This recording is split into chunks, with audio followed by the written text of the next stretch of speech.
Hi everyone, welcome to study zone. ಪ್ರತಿದಿನ ಒಂದೊಂದು question paper ಏನು ಸಾಲ್ವ್ ಮಾಡ್ತಿದ್ದೀನಿ. ಅದರಲ್ಲಿ ಇವತ್ತು 14ನೇ ಕ್ವಶನ್ ಪೇಪರ್ ಆಗಿರುತ್ತೆ. ಈಗ already 13 question paper already solve ಮಾಡಿದೆ. ಈಗ 14ನೇ ಕ್ವಶನ್ ಪೇಪರು. ಅದರಲ್ಲಿ 10 ಕ್ವಶನ್ ಪೇಪರ್ ಫಸ್ಟ್ ಏನು ಸಾಲ್ವ್ ಮಾಡಿದ್ದೀನಿ. ಗ್ರೂಪ್ ಬಿ ಆಗಿರ್ತವೆ, ನೆಕ್ಸ್ಟ್ 3 ಗ್ರೂಪ್ ಸಿ ಆಗಿರ್ತವೆ. ಇದು ಗ್ರೂಪ್ ಎ ಪೇಪರ್ ಆಗಿರುತ್ತೆ, ಸ್ಟಾರ್ಟ್ ಪೇಪರು.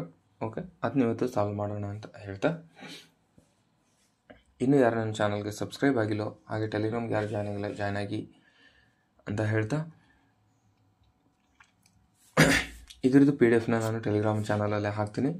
ಹಾಗೆ ಇದ್ರ ಕೋಡ್ ಕೂಡ ನೋಡ್ಕೋಬೋದು. 2024 ಪೇಪರು 574 ಇದ್ರ ಕೋಡ್ ನಂಬರು. ಓಕೆ, ಒಂದನೇ ಕ್ವಶನ್ ಏನು ಕೇಳಿದ್ದೇನೆ, ಹಿಸ್ಟ್ರಿ ಬಗ್ಗೆ ಕೇಳಿದ್ದಾನೆ. ಎಕ್ಸಾಕ್ಟ್ ಡೇಟ್ ಕೂಡ ಕೇಳ್ತಿದ್ದಾರೆ ಅಂತ ನಿಮಗೆ ಗೊತ್ತಾಗ್ತಿದೆ ಅಂತ ಅಂದ್ಕೊಳ್ತೀನಿ. ಎಕ್ಸಾಕ್ಟ್ ಡೇಟ್, ಮಂತು, ಇಯರ್ 3 ಒಂದೇ ಥರ ಕೇಳ್ತಿದ್ದಾನೆ. ಇದು ಪೇಪರಲ್ಲಿ ಮಾತ್ರ ಒಂದೇ ಕ್ವಶನ್ನಲ್ಲಿ ಐದಾರು ರೀತಿ ಸ್ಪ್ಲಿಟ್ ಮಾಡಿ ಕ್ವಶನ್ ಕೇಳ್ಬೋದು, 2-3 ರೀತಿ ಸ್ಪ್ಲಿಟ್ ಮಾಡಿ ಕ್ವಶನ್ ಕೇಳ್ಬೋದು. ಆ ರೀತಿ ಇನ್ ಡೀಟೇಲ್ ಆಗಿ ಕೇಳ್ತಿದ್ದಾನೆ. ಓಕೆನಾ. ಇನ್ನು ಕೆಲವರು PSI ಕ್ವಶನ್ ಪೇಪರ್ ಸಾಲ್ವ್ ಮಾಡಿ ಅಂತ ಹೇಳ್ತಿದ್ದಾರೆ, PCU ಮಾಡಿರಿ ಅಂತ ಹೇಳ್ತಿದ್ದಾರೆ. ಓಕೆ, ಮಾಡೋಣ. ಫಸ್ಟ್ ನಾನು KPSU ಒಂದು ರೌಂಡ್ ಮುಗಿಸ್ಕೊಂಡು ಆಮೇಲೆ ಅದಕ್ಕೆ ಸ್ವಿಚ್ ಓವರ್ ಆಗಬೇಕಂತ ಅಂದ್ಕೊಂಡಿದ್ದೀನಿ. ಓಕೆ, ಮಾಡ್ತೀನಿ, ತಲೆ ಕೆಡಿಸ್ಕೊಬೇಡ್ರಿ. ಓಕೆ, ಒಂದನೇ ಕ್ವಶನ್ ಏನು ಕೇಳಿದಾನೆ, ಮೀರತ್ನಿಂದ ಬಂದು ರಾಜ್ಘಾಟ್ನ ಗೇಟಿನ ಮೂಲಕ ಕೆಂಪು ಕೋಟೆಗೆ ಪ್ರವೇಶಿಸಿ ಬ್ರಿಟಿಷರ ವಿರುದ್ಧ ದಂಗೆಯ ನಾಯಕತ್ವವನ್ನು ವಹಿಸಿಕೊಳ್ಳಬೇಕೆಂದು ಮನವಿ ಮಾಡಲು 2ನೇ ಬಹದ್ದೂರ್ ಶಾನನ್ನು ಭೇಟಿ ಮಾಡಿದ ದಿನಾಂಕ ಯಾವುದಂದರೆ ಮೇ 11, 1857. 1857ರಲ್ಲಿ ಪ್ರಥಮ ದಂಗೆ ಆಗ್ತದಲ್ವ, ಆ ವೇಳೆಯಲ್ಲಿ ಇದು ಆಗ್ತದೆ. ನೆಕ್ಸ್ಟು, ಭಾರತದಲ್ಲಿ ಎಲ್ಲ ಕಾರ್ಮಿಕರಿಗೆ ವಾರದ ರಜಾ ದಿನವನ್ನು ಪ್ರಪ್ರಥಮ ಬಾರಿಗೆ ಯಾವಾಗ ಜಾರಿಗೆ ಆಯಿತು, ಯಾವಾಗ ಇಂಪ್ಲಿಮೆಂಟ್ ಆಯಿತು ಅಂತ ಕೇಳ್ತಿದ್ದಾನೆ. ಪ್ರಪ್ರಥಮ ವಾರದ ರಜೆ, ಈಗ ವೀಕ್ಲಿ ಹಾಲಿಡೇ ಕೊಡ್ತಾರಲ್ವ, ಅದು ಯಾವಾಗ ಬಂತು ಅಂತ ಕೇಳ್ತಿದ್ದಾನೆ. ಇದಕ್ಕೆ ರೈಟ್ ಆನ್ಸರ್ ಏನಂದರೆ ದ್ವಿತೀಯ ಫ್ಯಾಕ್ಟ್ರಿ ಆ್ಯಕ್ಟ್ ಅಂತ ಬರುತ್ತೆ ನೋಡ್ರಿ. Second Indian factory act 1891, second Indian factory act 1891 ಅಂತ ಇದೆಯಲ್ವ, ಇದಕ್ಕೆ ಇದೇ ರೈಟ್ ಆನ್ಸರ್. ಇದರಲ್ಲಿ ಇನ್ನೂ ಕೆಲವೊಂದಿಷ್ಟು ರಿಫಾರ್ಮ್ಸ್ಗಳು ಆಗ್ತವೆ, ಇದು ಒಂದೇ ಆಗೋದಿಲ್ಲ. ಇದರಲ್ಲಿ ಮತ್ತೆ ಬೇರೆ ಏನಾಗುತ್ತೆ ಅಂದರೆ 9 ವರ್ಷಕ್ಕಿಂತ ಕಡಿಮೆ ಇರುವ ಜನರು ಇದರಲ್ಲಿ ವರ್ಕ್ ಮಾಡೋಂಗಿಲ್ಲ ಅಂತ ಹೇಳ್ತಾರೆ. 9 ವರ್ಷಕ್ಕಿಂತ ಕಡಿಮೆ ಇರೋ ಜನರು ಫ್ಯಾಕ್ಟ್ರಿಯಲ್ಲಿ ವರ್ಕ್ ಮಾಡೋಂಗಿಲ್ಲ ಅಂತ ಹೇಳ್ತಾರೆ. ಆಮೇಲೆ 9 ರಿಂದ 14 ವರ್ಷದ ಮಹಿಳೆಯರಿಗೆ ಕೇವಲ 11 ಗಂಟೆ ಮಾತ್ರ ಕೆಲಸ ಕೊಡಬೇಕು ಇವ್ರಿಗೆ ಅಂತ ಹೇಳ್ತಾರೆ. ನೆಕ್ಸ್ಟು, ಮಹಿಳೆಯರಿಗೆ ಅರ್ಧ ಗಂಟೆ ಲಂಚ್ ಬ್ರೇಕ್ ಕೊಡಬೇಕು, ಲಂಚ್ ಬ್ರೇಕ್ ಕೊಡಬೇಕು ಅರ್ಧ ಗಂಟೆ ಅಂತ ಹೇಳ್ತಾರೆ.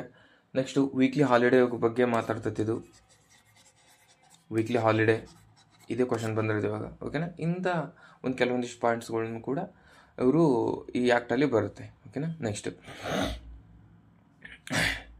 ಅಧೀನಗೊಂಡ ಜನರಿಗೆ ಆತ್ಮವಿರುವುದಿಲ್ಲ, ಗುಲಾಮನಾಗಿಲ್ಲದಿರುವಂತೆ ಆತ್ಮವಿಲ್ಲದ ದೇಶವು ಗಾಡಿ ಎಳೆಯುವ ಮೂಕ ದನಗಳಂತೆ ಎಂಬ ಈ ಹೇಳಿಕೆಯನ್ನು ಕೊಟ್ಟವರು ಯಾರು ಅಂತ ಹೇಳ್ತಾರೆ. ಇದಕ್ಕೆ ರೈಟ್ ಆನ್ಸರ್ ಲಾಲಾ ಲಜಪತ್ ರಾಯ್ ಅವರು ಇದಕ್ಕೆ ಅದನ್ನ ಹೇಳ್ತಾರೆ. G Subramania Iyer, Motilal Ghosh, GK Gokhale, MN Lokhande ಅಂತ ಕೇಳ್ತಾನೆ. ಓಕೆನಾ. ಜಿ ಸುಬ್ರಹ್ಮಣ್ಯ ಅಯ್ಯರ್ ಇವರು ಸ್ವದೇಶಿ ಮಿತ್ರ ಸಂಬಂಧಿಸ್ತಾರೆ.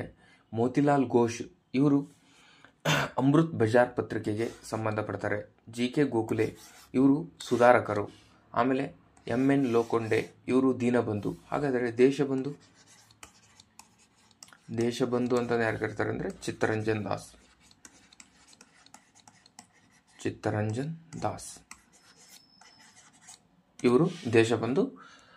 ಆಮೇಲೆ ದೀನಬಂಧು ಅಂದರೆ NM ಲೋಖಂಡೆ. ಓಕೆನಾ. ಕೆಳಗೆ ಹೊಂದಿಸಿ ಬರುತ್ತಿದೆ, ಈಗ ಆರಾಮ್ ನೀವು ಹೊಂದಿಸಬಹುದು.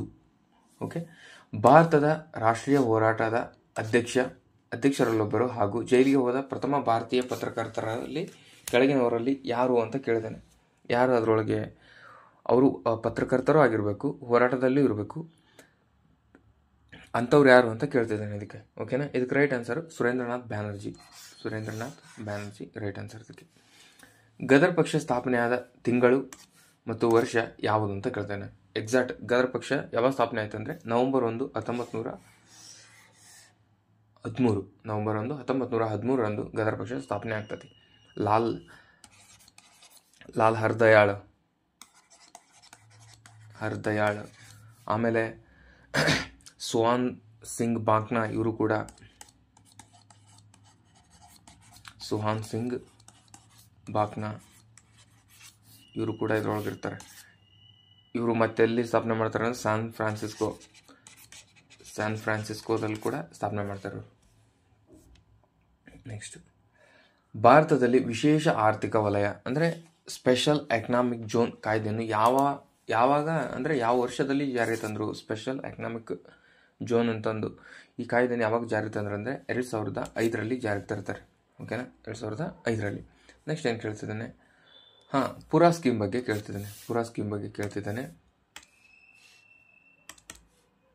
ನೆಕ್ಸ್ಟ್, ಈ ಪುರಾ ಸ್ಕೀಮು ಗ್ರಾಮೀಣ ಪ್ರದೇಶಕ್ಕೆ ನಗರ ಸೌಕರ್ಯಗಳನ್ನು ಒದಗಿಸುವ ಪುರಾ ಯೋಜನೆ ಯಾವ ವರ್ಷ ಜಾರಿಗೆ ಬಂತು, ಯಾವ ವರ್ಷ ಘೋಷಿಸಲಾಯಿತು ಅಂದರೆ 2003ರಲ್ಲಿ ಬರುತ್ತೆ ಇದು.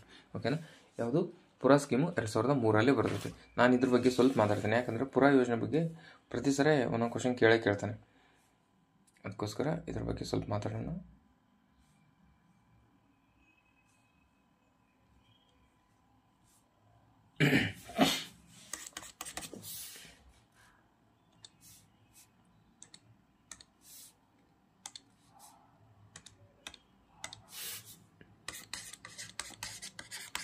ಪುರಾ ಸ್ಕೀಮ್ ಯಾವ ಬಂತು? 2003 ಅಂತ ಅಲ್ಲಿ ಆಪ್ಷನಲ್ಲಿ ಕೊಟ್ಟಿದ್ದಾನೆ. ಇದನ್ನು ಜಾರಿಗೆ ತಂದರು A P J Abdul Kalam sir ಅವರು ಜಾರಿಗೆ ತರ್ತಾರೆ. ಇದು ಯಾವ ಮಾಡಲಲ್ಲಿ ವರ್ಕ್ ಆಗುತ್ತೆ ಅಂದರೆ PPP ಮಾಡಲ್, ಪಬ್ಲಿಕ್ ಪಾರ್ಟ್ನರ್ಶಿಪ್ ಮಾಡಲಲ್ಲಿ ವರ್ಕ್ ಆಗುತ್ತೆ. ಇದರ ಅಡಿಷ್ನಲ್ ಸರ್ವಿಸ್ ಅಂತ ಕೆಲವೊಂದು ಇರ್ತವೆ, ಹೆಚ್ಚುವರಿ ಸೇವೆಗಳು ಏನೇನಿದ್ದಾವೆ ಇದರೊಳಗೆ ಅಂದರೆ ವಿಲೇಜ್ ಟೂರಿಸಮ್ ಇದೆ, ರೂರಲ್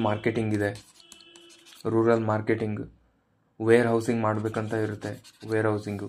ಆಮೇಲೆ ಇನ್ನೂ ಕೆಲವೊಂದಿಷ್ಟು ಇನ್ಕ್ಲೂಡ್ಸ್ ಆಗ್ತವೆ. ಏನೇನಾಗ್ತವೆ ಅಂದರೆ ವಾಟರ್ ಸಪ್ಲೈ ಆಗ್ತದೆ. ಆಮೇಲೆ ರೋಡ್ಸು, ಆಮೇಲೆ ಡ್ರೈನೇಜ್ ಚರಂಡಿ ಅಂತಾರಲ್ವ, ಡ್ರೈನೇಜು, ವಾಟರ್ ಮ್ಯಾನೇಜ್ಮೆಂಟು,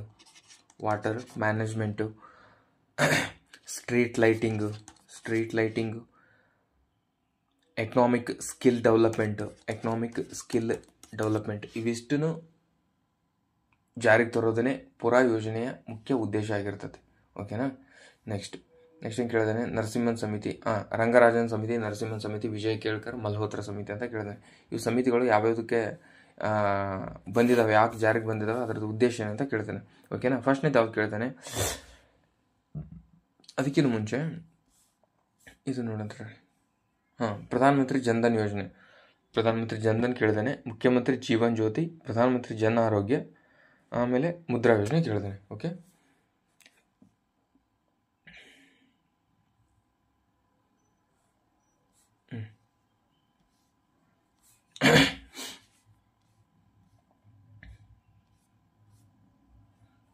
ಫಸ್ಟ್ನೇದು ಯಾವ್ದು ಕೇಳಿದಾನೆ? ಪ್ರಧಾನಮಂತ್ರಿ ಜನ್ಧನ್. ಓಕೆ,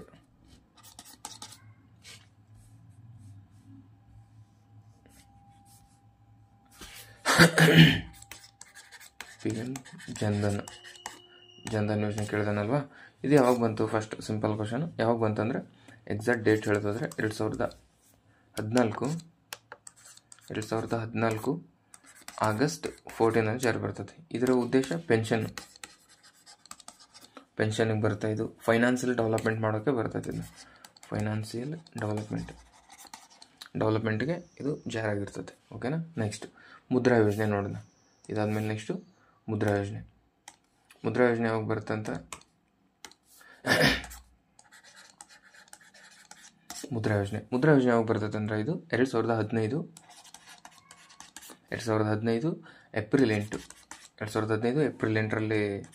ಏಪ್ರಿಲ್ 8ರಲ್ಲಿ ಬರೋದು ಮುದ್ರಾ ಯೋಜನೆ.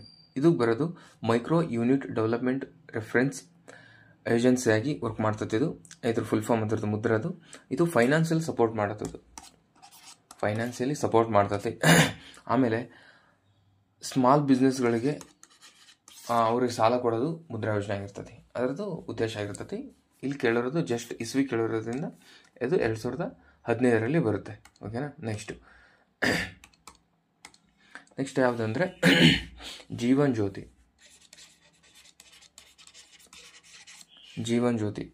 ಯಾವಾಗ ಬರುತ್ತೆ ಅಂದರೆ ಇದು 2015-16ರಲ್ಲಿ ಬರುತ್ತೆ. ಇದು 2015-16ರಲ್ಲಿ ಜೀವನ್ ಜ್ಯೋತಿ ಬರುತ್ತೆ. ಇದರ ಉದ್ದೇಶ ಇದರಲ್ಲಿ ಏಜ್ ಲಿಮಿಟ್ ಎಷ್ಟಿರುತ್ತೆ ಅಂದರೆ 55 ವರ್ಷ ಏಜ್ ಲಿಮಿಟ್ ಇರ್ತದೆ ಅವ್ರಿಗೆ, ಮಹಿಳೆಯರಿಗೆ. ಇದು ಬಂದಿದ್ದು 2015-16ರಲ್ಲಿ. ನೆಕ್ಸ್ಟ್ ಯೋಜನೆ ಯಾವುದಂದರೆ, ನೆಕ್ಸ್ಟ್ ಸ್ಕೀಮು ಯಾವ್ದು ಕೇಳಿದ್ದಾನೆ, ನೆಕ್ಸ್ಟ್ ಯಾವುದಂದರೆ ಜನ ಆರೋಗ್ಯ. ಒಂದು ನಿಮಿಷ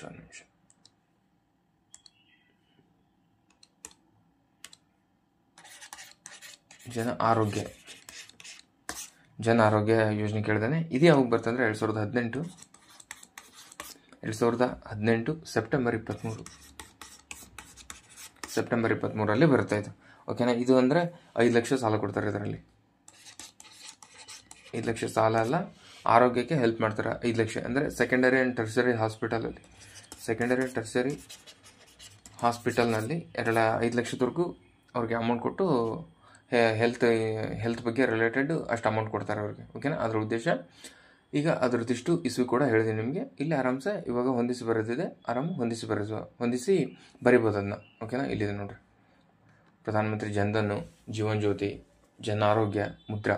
ಓಕೆನಾ. ನೆಕ್ಸ್ಟ್ ಏನು ಕೇಳಿದ್ದೇನೆ, ರಂಗರಾಜನ್ ಸಮಿತಿ, ನರಸಿಂಹನ್ ಸಮಿತಿ, ವಿಜಯ್ ಕೇಳ್ಕರ್, ಮಲ್ಹೋತ್ರಾ ಸಮಿತಿ ಅಂತಂದು 4 ಸಮಿತಿ ಕೂಡ ಕೇಳಿದ್ದೇನೆ.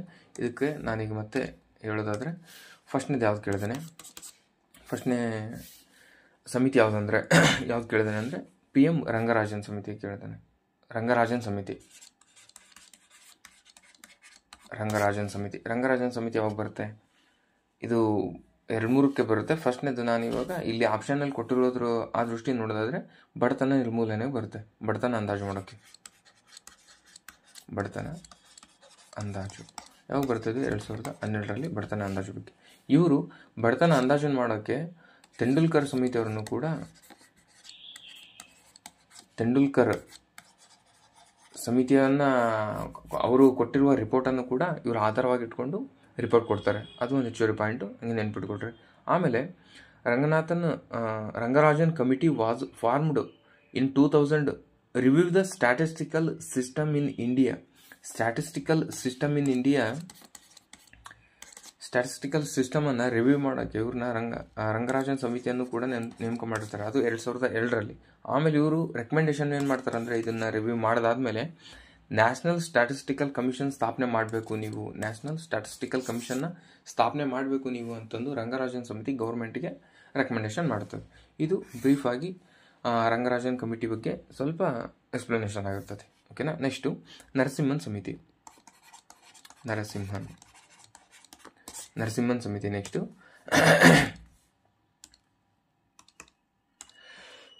ನರಸಿಂಹನ್ ಸಮಿತಿ ಇದು ಬರೋದು ಯಾವಾಗಂದರೆ 1991ರಲ್ಲಿ ಬರುತ್ತೆ. ಆಗಸ್ಟ್ 14, 1991. ಇದು first committee on banking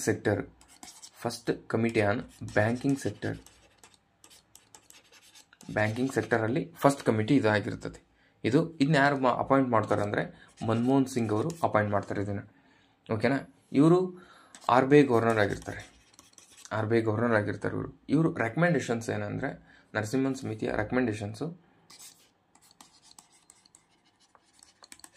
recommendations ಏನಿರ್ತಾವಂದರೆ, structure of banking ಮಾಡಿ, ಆಮೇಲೆ ಆರ್ಗನೈಸೇಷನ್ ಆಫ್ ಬ್ಯಾಂಕ್ಸು ಮಾಡಬೇಕು, ನೆಕ್ಸ್ಟು ಫೈನಾನ್ಷಿಯಲ್ ಬ್ಯಾಂಕಿಂಗ್ ಮಾಡಬೇಕು ಅಂತಂದು ಇಷ್ಟು ರೀತಿಯ ರೆಕಮೆಂಡೇಶನ್ಸ್ ಕೊಡ್ತಾರೆ. ಯಾರು? ನರಸಿಂಹನ್ ಸಮಿತಿ. ಓಕೆ. ಆಮೇಲೆ ಥರ್ಡ್ ಇನ್ನೊಂದು ಯಾವ್ದು ಕೇಳ್ತಾನೆ ಅಂದರೆ ವಿಜಯ್ ಕೇಳ್ಕರ್ ಸಮಿತಿಯನ್ನು ಕೂಡ ಕೇಳ್ತಾನೆ. ವಿಜಯ್ ಕೇಳ್ಕರ್ ಗುರುವೇ. ಓಕೆನಾ. ವಿಜಯ್ ಕೇಳ್ಕರ್ ಸಮಿತಿ ಇದು ಮೂಲಭೂತ ಸೌಕರ್ಯ ಮತ್ತು PPP ಮಾದರಿಯೊಳಗೆ ಬರುತ್ತೆ. ಮೂಲಭೂತ ಸೌಕರ್ಯ ಮತ್ತು PPP ಮಾಡೆಲಲ್ಲಿ ಬರುತ್ತೆ. PPP ಮಾಡೆಲ್ ಯಾವ್ದು ಬರುತ್ತೆ? ಮೂಲಭೂತ ಸೌಕರ್ಯ ಮತ್ತು PPP ಮಾಡೆಲ್ ಬರೋದು ವಿಜಯ್ ಕೇಳ್ಕರ್ ಸಮಿತಿ. ಇದು ಟ್ಯಾಕ್ಸ್ ರಿಫಾರ್ಮ್ಸ್ ಬಗ್ಗೆ ಮಾತಾಡುತ್ತೆ.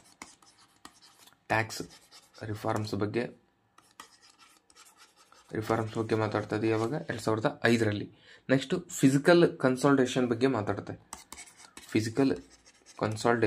ಮಾತಾಡೋದು ಯಾವಾಗ ಅಂದರೆ 2012ರಲ್ಲಿ. ಇವಾಗ PPP ಮಾಡೆಲ್ ಬಗ್ಗೆ ಕೂಡ ಮಾತಾಡ್ತದೆ. PPP ಮಾಡೆಲ್ ಬಗ್ಗೆ ಮಾತಾಡೋದಂದ್ರೆ 2015 ಕ್ವಶನ್ ಬಂದಿರೋದು PPP ಮಾಡೆಲ್ ಯಾವಾಗ ಅಂತಂದು ಹಿಂಗೆ ಬಂದಿರೋದು ವಿಜಯ್ ಕೇಳ್ಕರ್. ಬಟ್ ಅವರು ಟ್ಯಾಕ್ಸ್ ರಿಫಾರ್ಮ್ಸ್ ಬಗ್ಗೆನೂ 2005ರಲ್ಲಿ ಇದೆ, ಫಿಸಿಕಲ್ ಕನ್ಸಲ್ಟೇಷನ್ ಬಗ್ಗೆನೇ ಇದೆ. ಅದಕ್ಕೆ ಇಷ್ಟನ್ನು ಒಂದೇ ಹತ್ರ ಕೊಟ್ಟಿದ್ದೀನಿ. ಐ ಹೋಪ್ ನೀವು ಓದಿರ್ತೀರ, ಇಲ್ಲಾಂದರೆ ನೋಡ್ಕೊಳ್ಳಿ ಅಷ್ಟೇ, ಓಕೆನಾ.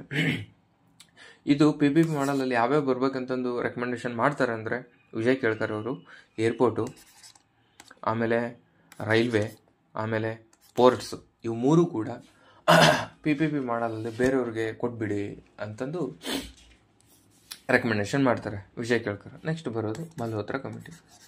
ಮಲ್ಹೋತ್ರಾ ಕಮಿಟಿ ಬರುತ್ತೆ. ಇದು ಯಾವಾಗ ಬಂತಂದರೆ 1993 ಬರುತ್ತೆ ಇದು. ಇವರು ಕೂಡ ಗವರ್ನರ್ ಇರ್ತಾರೆ, ಆರ್ ಬಿ ಐ ಗವರ್ನರ್ ಇರ್ತಾರೆ ಇವರು, ಓಕೆನಾ. ಇನ್ಶೂರೆನ್ಸ್ ಸೆಕ್ಟರ್ ಬಗ್ಗೆ ಮಾತಾಡ್ತಾರೆ ಇವರು. ಇನ್ಶೂರೆನ್ಸ್ ಸೆಕ್ಟರ್,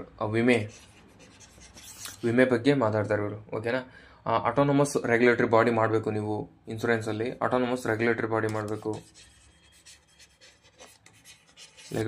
ಮಾಡಬೇಕು. ಆಮೇಲೆ ಇವರ ಶಿಫಾರಸ್ಸಿನ ಮೂಲಕನೇ IRDA ಅಂತ ಬರುತ್ತೆ ನೋಡಿ, IRDA ಅಂತ ಬರುತ್ತಲ್ವ, insurance regulatory and development authority. ಇದನ್ನು ಸ್ಥಾಪನೆ ಮಾಡೋದು ಮಲ್ಹೋತ್ರಾ ಅವರ ಸಮಿತಿಯ ಶಿಫಾರಸ್ಸಿನ ಮೂಲಕನೇ. ಇದಾದಮೇಲೆ IRDA ಆ್ಯಕ್ಟ್ ಬರೋದು ಯಾವಾಗ ಬರುತ್ತಂದರೆ, IRDA ಆ್ಯಕ್ಟ್ ಬರೋದು 1999ರಲ್ಲಿ ಬರುತ್ತೆ. ಬಟ್ ಇದನ್ನ 1993ರಲ್ಲಿ ರೆಕಮೆಂಡ್ ಮಾಡ್ತಾರೆ, 99ರಲ್ಲಿ ಆ್ಯಕ್ಟ್ ಆಗಿ ಬರುತ್ತೆ. ಇದು ಇನ್ಶೂರೆನ್ಸ್ ಪ್ರೊಟೆಕ್ಟ್ ಮಾಡೋಕ್ಕೆ ಹೆಲ್ಪ್ ಆಗುತ್ತೆ. ಇನ್ಶೂರೆನ್ಸ್ ಪ್ರೊಟೆಕ್ಷನ್ಗೆ ಹೆಲ್ಪ್ ಆಗೋದು ಯಾವುದಂದರೆ IRDA, ಓಕೆನಾ. ಕಂಪ್ಲೀಟ್ ಇದರದಿಷ್ಟು ನಿಮಗೆ ಯೂಸ್ ಆಗಿದೆ ಅಂತ ಭಾವಿಸ್ತೀನಿ ನಾನು, ಸಾಧ್ಯವಾದಷ್ಟು ಹೇಳಿದ್ದೀನಿ ನಾನು, ಓಕೆನಾ. ನಿಮಗೆ ಯೂಸ್ ಮಾಡ್ಕೊಳ್ತೀರಾ ಅಂತ ಭಾವಿಸ್ತಾ ನೆಕ್ಸ್ಟ್ ಕ್ವಶನ್ಗೆ ಹೋಗೋದಾದರೆ ಯಾವುದು, ಇವಾಗ 10ನೇ ಕ್ವಶನ್ ಕಂಪ್ಲೀಟ್ ಆಯಿತು. ಇವಾಗ 10ನೇ ಕ್ವಶನ್ ಕಂಪ್ಲೀಟ್ ಆಯಿತು. ನೆಕ್ಸ್ಟ್ ಕ್ವಶನ್ ನೋಡೋಣ. ಓಕೆ, ಇದಕ್ಕೆ ರೈಟ್ ಆನ್ಸರು ಎಷ್ಟನೇ ಹೇಳಿಕೆ ಅಂದರೆ ಎಷ್ಟನೇ ಆಪ್ಷನ್ ರೈಟ್ ಆಗ್ತದೆ ಅಂತ ಇವಾಗ ನೀವು ಆರಾಮ್ಸೆ ಹೇಳ್ಬೋದು, ಓಕೆನಾ. ಇದಕ್ಕೆ ರೈಟ್ ಆನ್ಸರ್ ಯಾವುದಂದರೆ right answer option A right answer. ಇದಕ್ಕೆ ಈಗ ರಂಗರಾಜನ್ ಸಮಿತಿ ಯಾವುದಕ್ಕೆ ಬರುತ್ತೆ, ಬಡತನಕ್ಕೆ ಬರುತ್ತೆ. ನರಸಿಂಹನ್ ಸಮಿತಿ ಹಣಕಾಸು ಅಂದಾಜು. ವಿಜಯ್ ಕೇಳ್ಕರ್ ಮೂಲಭೂತ ಸೌಕರ್ಯಗಳು. ಮಲ್ಹೋತ್ರಾ ಸಮಿತಿ ವಿಮಾ ಸುಧಾರಣೆ ಬಗ್ಗೆ ಕೇಳ್ತಾನೆ. ಆಗಿರೋದ್ರಿಂದ ಆಪ್ಷನ್ ಎ ರೈಟ್ ಆನ್ಸರ್. ಈಗ ಅದಕ್ಕೆ ಆಪ್ಷನ್ ಎ, ಓಕೆನಾ. ಇದು ಕೂಡ ನೋಡ್ಕೊಳ್ಳಿ, ರಂಗರಾಜನು, ನರಸಿಂಹನು, ವಿಜಯ್ ಕೇಳ್ಕರ್, ಮಲ್ಹೋತ್ರಾ, ಇವು ಕೂಡ ನೀವು ಸ್ವಲ್ಪ ಹಂಗೆ ಬ್ರೀಫಾಗಿ ನೋಡ್ಕೊಂಡ್ರೆ ನೆಕ್ಸ್ಟ್ ಬರೋ ಎಕ್ಸಾಮ್ಸಲ್ಲೂ ಕೂಡ ಹೆಲ್ಪ್ ಆಗ್ತದೆ. ಈಗ 4 ಒಂದೇ ಸಾವಿರ ಕೇಳ್ದಾನೆ, ಆಮೇಲೆ ಒಂದೊಂದು ಕೇಳ್ಬಿಡ್ಬೋದಲ್ವ, ರಂಗರಾಜಂದು ಯಾವಾಗ ಅವ್ರದ್ದೇನು ಶಿಫಾರಸ್ಗಳು ಅಂತ, ಆ ರೀತಿ ಕೂಡ ಬರ್ತಿರ್ತವೆ. ಓಕೆ, ನೆಕ್ಸ್ಟ್ ಇದು ಮೆಂಟಲ್ ಬಿಟ್ಟಿದೆ, ನಾನು ಮಾಡಲ್ಲ ಅದು.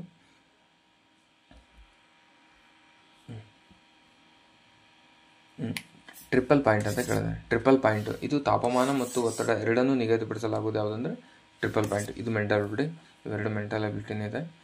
ನೆಕ್ಸ್ಟ್ ಸ್ಯಾನಿಟೈಸರ್ನಲ್ಲಿ ಯಾವ ರಾಸಾಯನಿಕಗಳಿಂದ ಸಂಯೋಜನೆ ಆಗಿರ್ತದೆ? ಸ್ಯಾನಿಟೈಸರ್ನಲ್ಲಿ ಈಥೈಲ್ ಮತ್ತು ಐಸೋಪ್ರೋಪೇನಿಂದ ಸಂಯೋಜನೆ ಆಗಿರ್ತದೆ ಸ್ಯಾನಿಟೈಸರ್, ಓಕೆನಾ. ನೆಕ್ಸ್ಟು ಈಥೈಲ್ ಮತ್ತು ಬ್ಯೂಟೇನ್ ಇದು ಎಲ್ಲಿರುತ್ತೆ ಅಂದರೆ ಇದು ಗ್ಯಾಸಲ್ಲಿರುತ್ತೆ ನೋಡಿ, ಗ್ಯಾಸಲ್ಲಿ ಬ್ಯೂಟೇನ್ ಇರುತ್ತೆ, ಓಕೆ. ಅದಾದಮೇಲೆ ನೆಕ್ಸ್ಟ್ ಕ್ವಶನ್ ಏನು ಕೇಳಿದಾನೆ,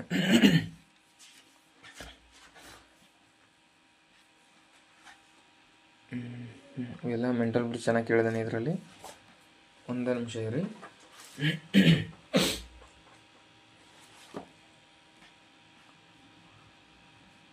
ಕ್ಯಾಬಿನೆಟ್ ಮಿಷನ್ ಬಗ್ಗೆ ಚೆನ್ನಾಗಿ ಕೇಳ್ತಾನೆ. ಕ್ಯಾಬಿನೆಟ್ ಮಿಷನ್ ಇದು ಯಾವಾಗ ಬರುತ್ತೆ? 1946 ಹಂಗೆ. ಇದು ಬ್ರಿಟಿಷ್ ಭಾರತೀಯ ಪ್ರಾಂತ್ಯಗಳು ಮತ್ತು ಭಾರತೀಯ ರಾಜ್ಯಗಳನ್ನು ಒಳಗೊಂಡ ಫೆಡರಲ್ ಒಕ್ಕೂಟದ ಸ್ಥಾಪನೆಗೆ ರಚಿಸಲಾಗಿದೆ, ಪ್ರಸ್ತಾಪಿಸಿತು. ರೈಟ್. ಇದು ಭಾರತೀಯ ಸಂವಿಧಾನವನ್ನು ರೂಪಿಸಲು ಸಂವಿಧಾನ ಸಭೆಯನ್ನು ಸ್ಥಾಪಿಸಲು ಸಲಹೆ ನೀಡಿದೆ ಅಂತ ಹೇಳ್ತಿದ್ದಾನೆ. ಎರಡನೇ ಆಪ್ಷನ್ ಕೂಡ ರೈಟ್ ಆಗಿರ್ತದೆ. ನೆಕ್ಸ್ಟು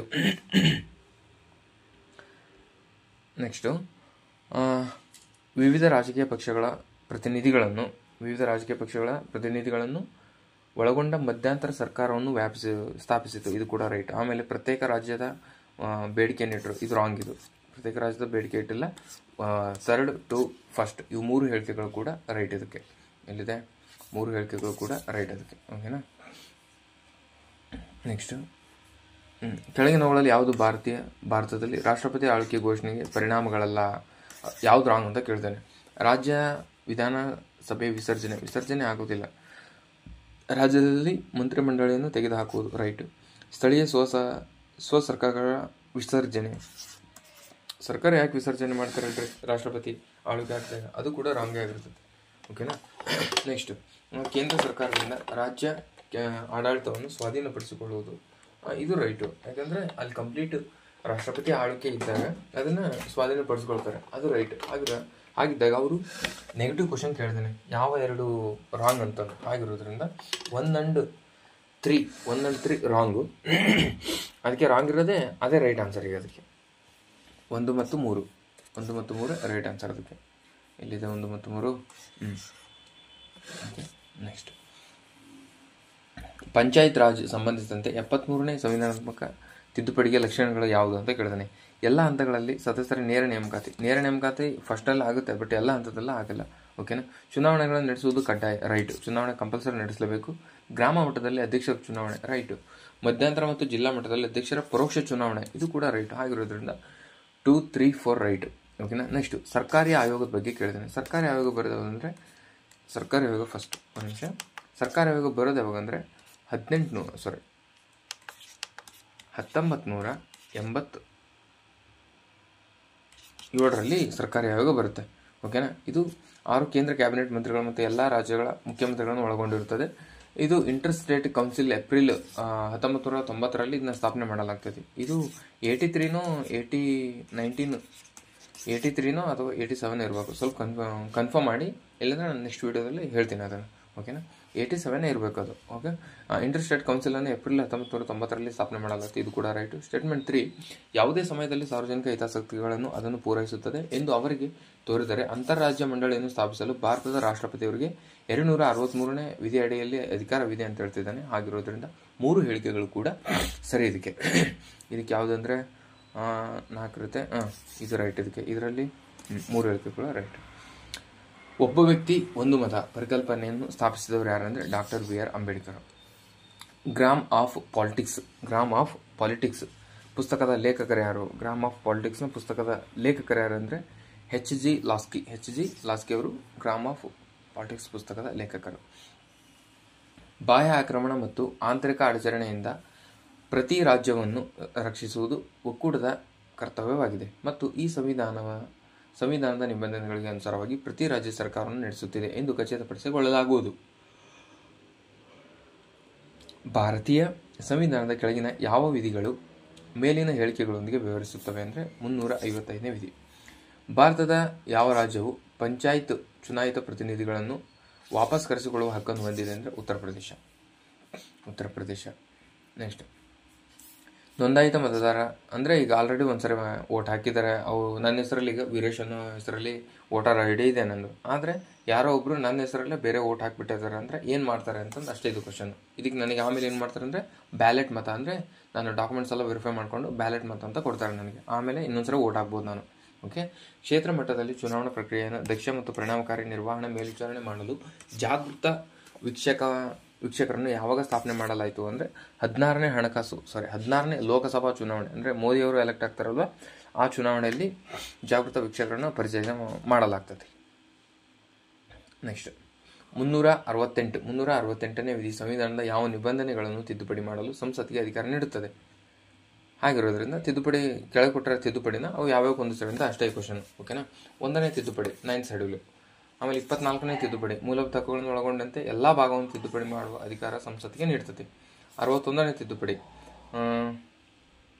61ನೇ ತಿದ್ದುಪಡಿ ಮತದಾನದ ವಯಸ್ಸನ್ನು ಇಳಿಸೋದು. 52ನೇ ತಿದ್ದುಪಡಿ ಪಕ್ಷಾಂತರ ನಿಷೇಧ ಕಾಯ್ದೆ ಬಗ್ಗೆ. ಓಕೆನಾ. ಕೆಳಗೆ ಹೊಂದಿಸಿ ಬರೆದು ಕೊಟ್ಟಿದ್ದಾರೆ, ಆರಾಮ್ಸೆ ನೀವು ಹೊಂದಿಸ್ಕೋಬೋದು ಇವಾಗ. ನೆಕ್ಸ್ಟ್, ಮೊದಲನೇ ಅನುಸೂಚಿ, 3ನೇ ಅನುಸೂಚಿ, 7ನೇ ಅನುಸೂಚಿ, 8ನೇ ಅನುಸೂಚಿ ಕೊಟ್ಟಿದ್ದಾರೆ. ಕಂಪ್ಲೀಟ್ ಈಗ ಅನುಸೂಚಿ ಬಗ್ಗೆ ಕೊಟ್ಟಿದ್ದಾನೆ.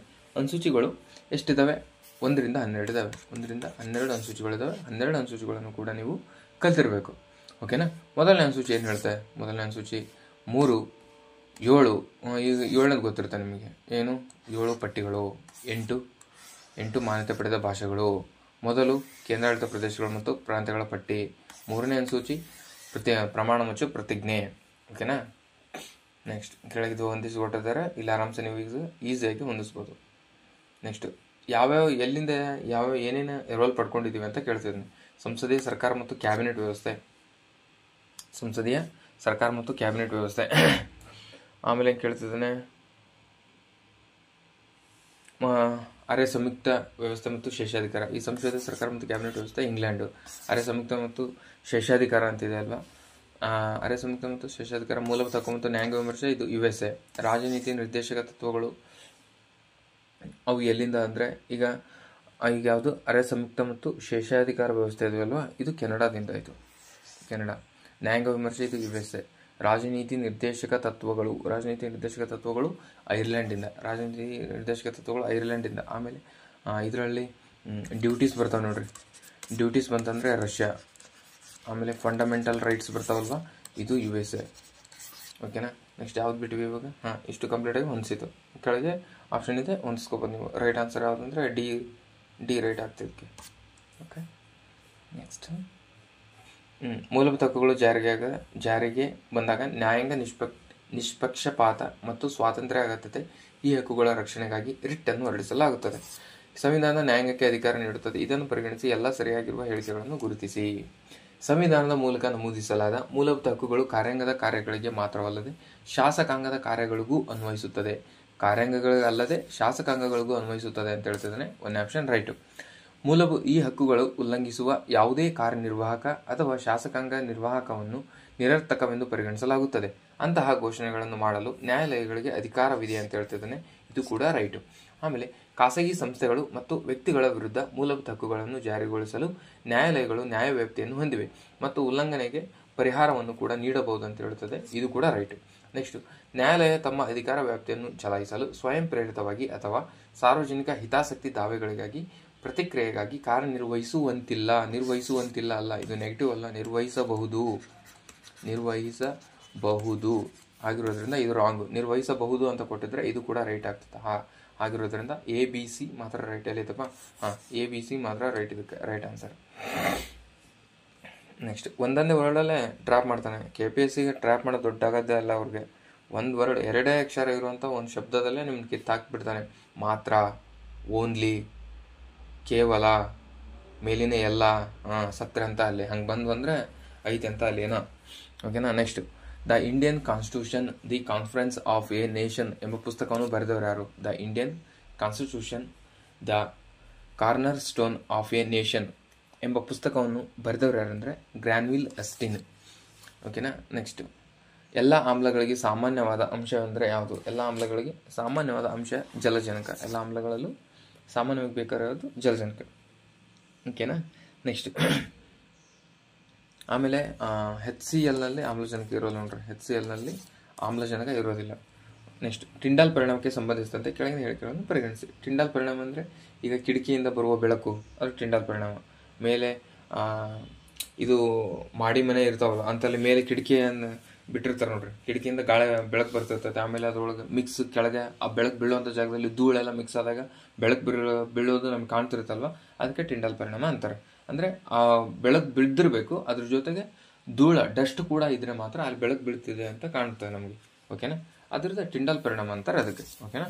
ಈ ವಿದ್ಯಮಾನವನ್ನು ನೈಜ ದ್ರಾವಣದಿಂದ ಕೊಲೊಲಾಯ್ಡ್ ದ್ರಾವಣದ ಪ್ರತ್ಯೇಕಿಸಲು ಬಳಸಬಹುದು. ರೈಟ್. ಇದು ಸೋಲ್ ಕಣಗಳಿಂದ ಬೆಳಕಿನ ಚೆದರುವಿಕೆ ವಿದ್ಯಮಾನವಾಗಿದೆ. ಇದು ಕೂಡ ರೈಟ್. ಟಿಂಡಾಲ್ ಪರಿಣಾಮವು ನೈಜ ದ್ರಾವಣದಲ್ಲಿ ಕಾಣಬಹುದು. ನೈಜ ದ್ರಾವಣದಲ್ಲಿ ಟಿಂಡಾಲ್ ಪರಿಣಾಮವನ್ನು ಕಾಣಲು ಆಗುವುದಿಲ್ಲ. ಅದು ರಾಂಗ್. C wrong. ಬೆಳಕಿನ ಕಿರಣವು ಕೊಲೊಲಾಯ್ಡ್ ಪರಿಕ್ಷೇಪಣದಲ್ಲಿ ಕಿರಣದ ಮಾರ್ಗವನ್ನು ಬೆಳಗಿಸುತ್ತದೆ. ಇದು ಕೂಡ ರೈಟ್. ಹಾಗಿದ್ದಾಗ ಯಾವುದು ತಪ್ಪಾಗಿದೆ ಕೇಳಿರೋದ್ರಿಂದ ಸಿ ಮಾತ್ರ ತಪ್ಪು. ಓಕೆ, ಸಿ ಮಾತ್ರ ತಪ್ಪು. ಕೆಳಕಂಡ ಯಾವ ಅಂಶದ ಮೇಲೆ ಗೋಲಾಕಾರದ ಕನ್ನಡಿಯ ನಾಭಿಯ ದೂರ ಅವಲಂಬಿತವಾಗಿರುತ್ತದೆ?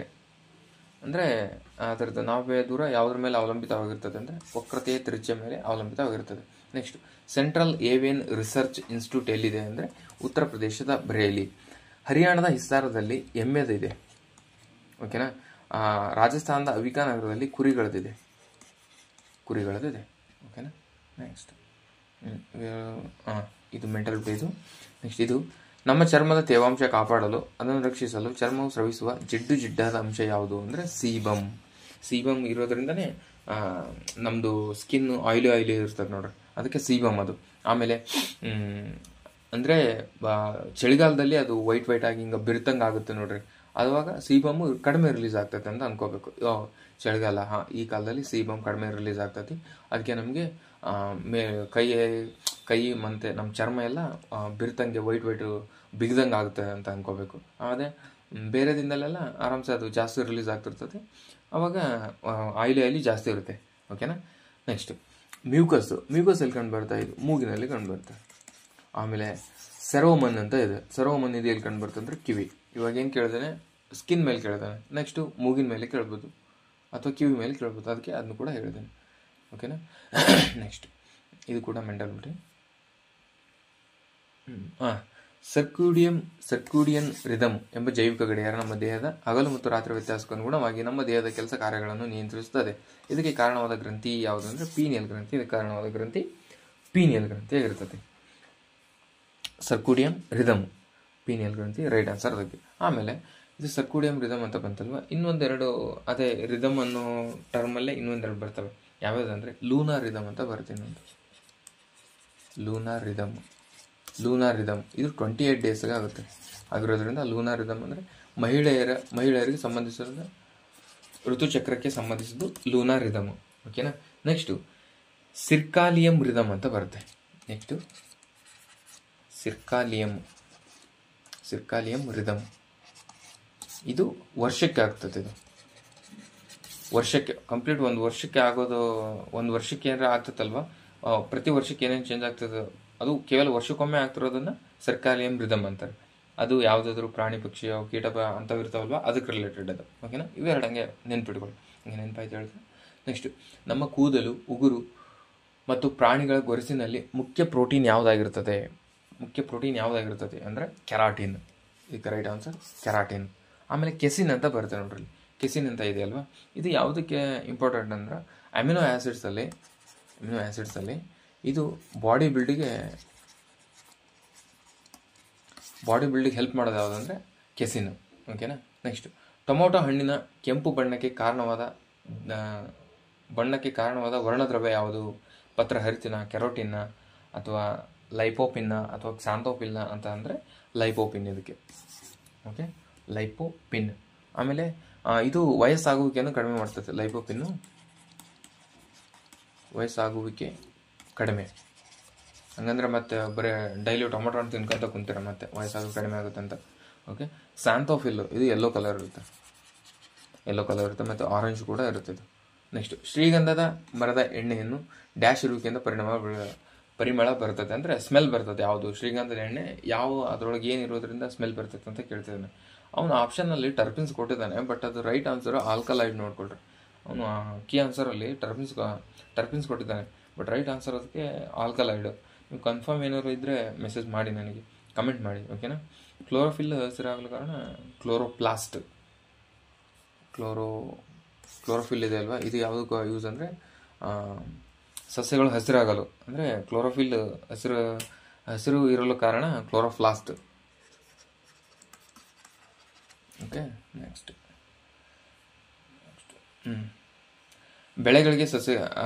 ಬೆಳೆಗಳಿಗೆ ಅಗತ್ಯವಿರುವ ಸೂಕ್ಷ್ಮ ಪೋಷಕಾಂಶವಾಗಿ ಮ್ಯಾಂಗನೀಸ್ ನಿರ್ವಹಿಸುವ ಪಾತ್ರ. ದ್ವಿತೀಯ ಸಂಶ್ಲೇಷಣೆ ಕ್ರಿಯೆಗೆ ಅಗತ್ಯವಾದ ಕ್ಲೋರೋಫಿಲ್ ಸಂಶ್ಲೇಷಣೆಯನ್ನು ಇದು ಭಾಗವಹಿಸುತ್ತದೆ. ರೈಟ್ ಇದೆ, ರೈಟ್ ಆನ್ಸರ್ ಅದಕ್ಕೆ, ಇದು ರೈಟ್ ಆನ್ಸರ್. ನೆಕ್ಸ್ಟ್ G7 ಬಗ್ಗೆ ಕೇಳ್ತಾನೆ. 2005 2021 ಅಲ್ಲಿ ಕಂಪೇರ್ ಮಾಡ್ಕೊಂಡು ಕೇಳಿದ್ದಾನೆ, ಅದಕ್ಕೆ ನಾನು ಇದನ್ನ ಹೇಳ್ತಿಲ್ಲ. ಓಕೆನಾ. ಇಂಥ ಕ್ವಶನ್ ಬಂದು ಟಚ್ ಮಾಡೋದು ಜಾಸ್ತಿ ಬೇಕದಕ್ಕೆ. ಓಕೆನಾ. ಇದಕ್ಕೆ ರೈಟ್ ಆನ್ಸರ್ ಒಂದೇ ನೋಡ್ರಿ, 2 ಹೇಳಿಕೆಗಳು ರೈಟ್ ಅದಕ್ಕೆ. ನೀತಿ ಆಯೋಗದ ಮೂಲಕ ಇತ್ತೀಚೆಗೆ ಬಿಡುಗಡೆಗೊಂಡ ರಾಷ್ಟ್ರೀಯ ಬಹು ಆಯಾಮದ ಬಡತನ ಸೂಚ್ಯಂಕ MPI ಮಾದರಿಯ ಎಲ್ಲೋದಪ್ಪ,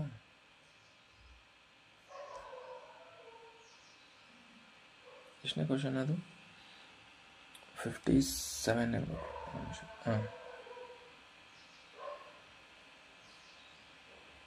MPI ಮಾದರಿ 10 ಮೂಲ ಸೂಚನೆಗಳನ್ನು ಒಳಗೊಂಡಿದೆ. ಅದರಲ್ಲಿ ಯಾವ ಇನ್ನೆರಡು ಅಂದರೆ ಮಾತೃತ್ವ ಮತ್ತು ಆರೋಗ್ಯ ಬ್ಯಾಂಕ್, ಇದು ಅವೆರಡು. ಓಕೆನಾ. ನೆಕ್ಸ್ಟ್, ಭಾರತದ ಅಗ್ರ ಆಮದು ಮೂಲ ರಾಷ್ಟ್ರಗಳು ಅವರೋಹಣ ಕ್ರಮದಲ್ಲಿ ಬರೆಯಿರಿ ಅಂತ ಹೇಳಿದೆ. ಇದು right answer China, USA, China, UAE, USA, Russia. ಇದು ಎಲ್ಲಿ ಇದು ಕಾಪಿ ಪೇಸ್ಟ್ ಎಲ್ಲಿಗೆ ಆಗೈತೆ ಅಂದರೆ ಮೊನ್ನೆ ಗ್ರೂಪ್ ಬಿ ಬರೆದ್ರಲ್ವ ನಾನ್ HK ಪೇಪರು, ಅದರಲ್ಲಿ ಯಥಾವತ್ತಾಗಿ ಕಾಪಿ ಮಾಡಿದೆ ನೋಡ್ರಿ ಕ್ವಶನ್. ಓಕೆನಾ. ಡ್ಯಾಶ್ ಮಂಡಿಸೋದಕ್ಕಾಗಿ the understanding of women's labour market outcomes ಮಂಡಿಸೋದಕ್ಕಾಗಿ ಕ್ಲೌಡಿಯಾ ಗೋಲ್ಡನ್ ಅವರಿಗೆ ದ ರಿಕ್ಸ್ ಬ್ಯಾಂಕ್ ಪಾರಿತೋಷಿಕವನ್ನು ನೀಡಲಾಗಿದೆ. ಓಕೆನಾ. ಸ್ವೆರ್ಜಿಸ್ ರಿಸ್ಕ್ ಬ್ಯಾಂಕ್ ಪಾರಿತೋಷಿಕವನ್ನು ನೀಡಲಾಗಿದೆ.